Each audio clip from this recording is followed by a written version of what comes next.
Mga kababayan, maligayang pagbabalik sa Pinas Balita. Patuloy ho tayong nakamonitor ngayon sa dalawang low pressure area na nasa labas ng ating Philippine Area of Responsibility. Ang unang LPA nasa unlikely na kategory. Anumang oras mula ngayon ay papasok na po ito sa loob ng ating PAR o Philippine Area of Responsibility. Ang isa namang low pressure area, tumaas na ang tsansa para maging isang ganap na bagyo o tropical depression. Alamin ho na rin lahat ng mga detalye.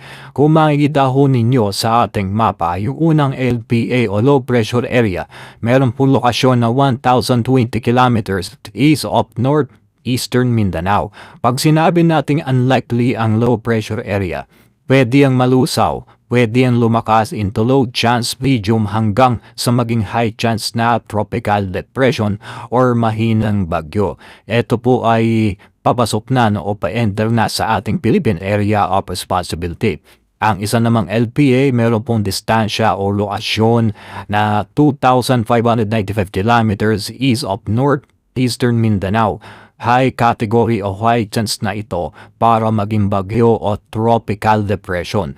Bagamat sila pong dalawang bagyo na ito o low pressure area na ito ay unti-unti nang pumapasok sa loob ng PAR, nagiging banta ito sa silangang bahagi po ng Visayas at Mindanao.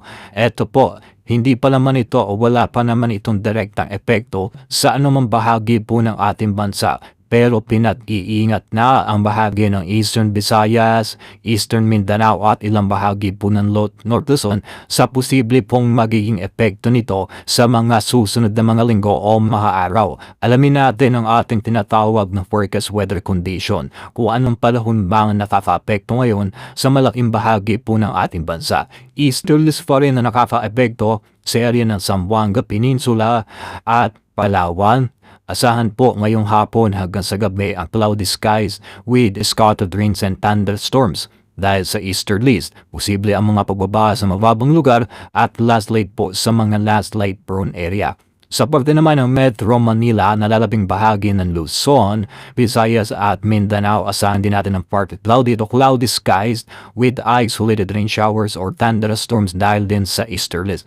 Ito pong easterlies ay nagpo-produce ng mga local thunderstorms na usually nagpapaulan po bandang hapon at sa gabi. Tandaan ninyo, was makaranas tayo ng mga pag-ulan ngayong hapon hanggang sa gabi. Hindi pa yun dahil sa low pressure area. Ang dalawang low pressure area sa kasalukuyan, wala pa itong direktang epekto. Pero paglipas lamang po ilang mga oras, ilang mga araw simula ngayon ay magkakaroon ito ng direktang epekto dyan po sa silangang bahagi ng Mindanao. Kaya kinakailangan maging alerto at maging handa tayo dahil pagka naging bagyo na ang isa dyan sa dalawang low pressure area, tatawagin po yung bagyong Kaloy kapag nasa loob na ng ating Philippine Area of Responsibility. Yan po muna ang pinaka-latest na weather na aplikado sa lagay ng ating panahon.